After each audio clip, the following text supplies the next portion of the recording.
А пачалося пасяджэнне міжнароднага круглага стола следчых камітэтаў Беларусі, Расіі і Арменіі з урачыстасцяў. Ганаровым знакам за службу і ўзаемадзеянне быў узнагароджаны старшыня брэсцкага аблвыканкама Анатоль Ліс.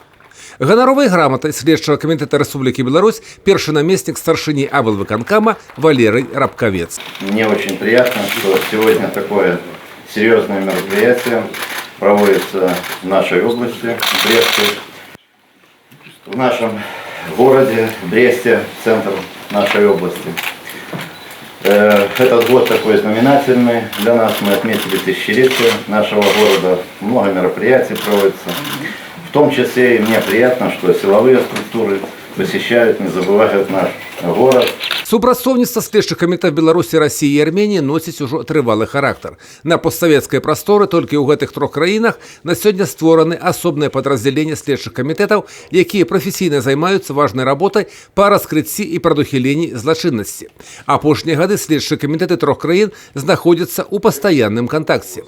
Ужо прайшлі 4 сумесныя калегіі. На парадак дня выносяцца самыя актуальныя пытанні па барацьбе са злачыннасцю і прадухіленні яе ў самых розных сферах. Проводимый сегодня в Бресте круглый стол – это еще один шаг в укреплении наших общих отношений. На повестку дня этого круглого стола мы вынесли, с нашей точки зрения, может быть, одни из актуальных вопросов повестки, а именно развитие профессионального обучения наших сотрудников и работа по профилактике правонарушений в рамках следственной деятельности.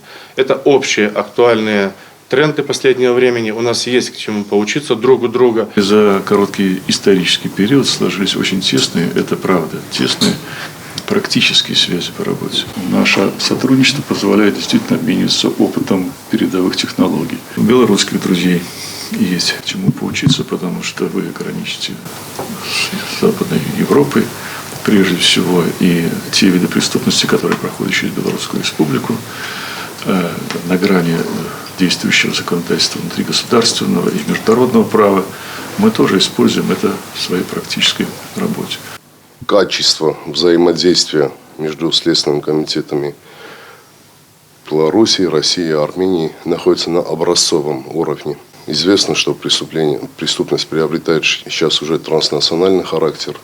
Юрий Печур, Александр Севицкий, телерадиокомпания «Брест».